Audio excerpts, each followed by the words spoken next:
Je suis là aujourd'hui parce qu'on travaille sur un projet qui s'appelle Ressources et pour lequel en fait on réfléchit sur la manière dont la culture, l'approche culturelle en tous les cas, est un levier pour la protection de l'eau. On travaille sur 2 territoires, dont la Bervrac. Et pourquoi la Bervrac ? Tout simplement parce que justement il y a le collectif Maménoudour qui organise cette marche de l'eau aujourd'hui. Cette année, on a décidé de partir de l'estuaire pour remonter à une des sources. On marche 4 jours et au cours de ces 4 jours, on va rencontrer tous les acteurs de l'eau ou tous les riverains de cette rivière qu'est la Bervrac. Je fais partie du collectif Maménoudour, qui est un collectif qui s'est créé en 2024 avec cette envie de retrouver un dialogue autour de l'eau, retrouver une manière de communiquer tous les humains entre eux et notre lien avec ce monde du non-humain dont on ne prend pas très soin. On se rend compte que c'est un peu la bataille entre écolos et non-écolos, que ça, on n'arrive pas à se parler, on se rend compte même pas, on a des a priori les uns les autres, pourtant on habite sur le même territoire, on a les mêmes intérêts, quoi.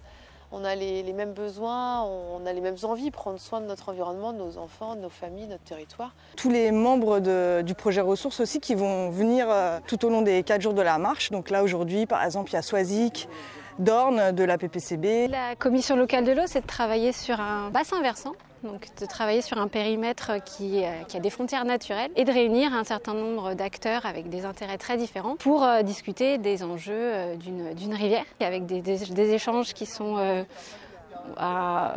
formels, assez cadrés et puis parfois très techniques, même souvent très techniques. L'idée de la marche, c'est d'expérimenter d'autres types d'approches et c'est pour ça que pour les commissions locales de l'eau, c'est intéressant de faire des expériences et de voir s'il n'y a pas d'autres façons finalement de travailler les enjeux de l'eau. On est là vraiment pour observer, pour écouter, pour rencontrer du monde.